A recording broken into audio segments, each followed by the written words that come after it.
There are three things you need to check before you start collecting solvent. The first is the nitrogen supply to the Puresolv. That can be found in the top left gauge of the Puresolv. It should be set between 40 to 50 psi, indicated in this range.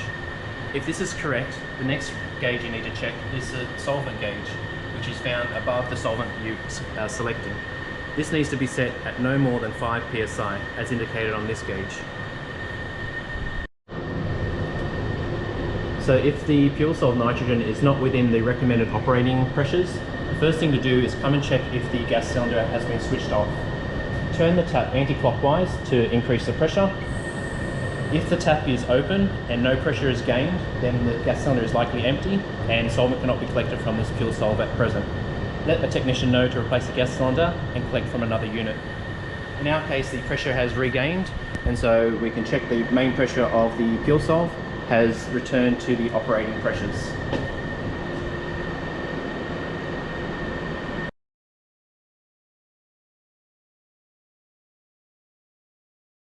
So the operating pressures of the individual gas taps needs to be set no more than 5 psi. If you find that the pressure on your particular solvent is set to 0 or sitting above 5 psi, do not use the Puresolv and contact the nearest technician to be changed. Under no circumstances should you adjust the taps on these regulators.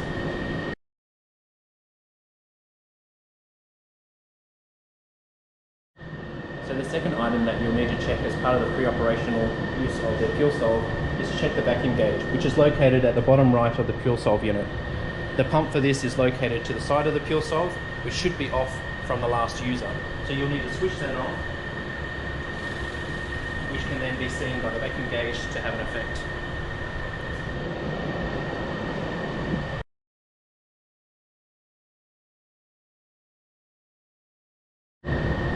So the last part of the pre-operational checks is to check the collection vessel. If it is empty, just simply do a glance over to check if there are any cracks or chips that might cause issues when the system goes under pressure.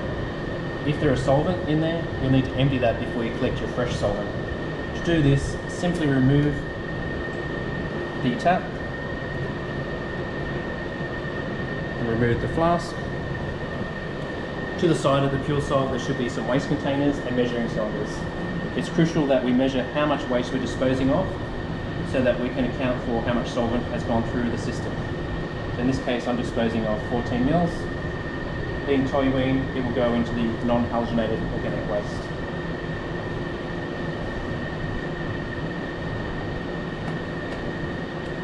Now for the volatile solvents, we can connect this straight back up to the Puresolv. But for the high boiling solvents such as toluene or DMF, you might want to rinse this with acetone so that it dries well before your solvent is collected. So we'll connect it straight back up to the system for now. Make sure your flask is secure before you connect the hose. Also ensure that the hose has a little Teflon sleeve on it to avoid the glass from breaking.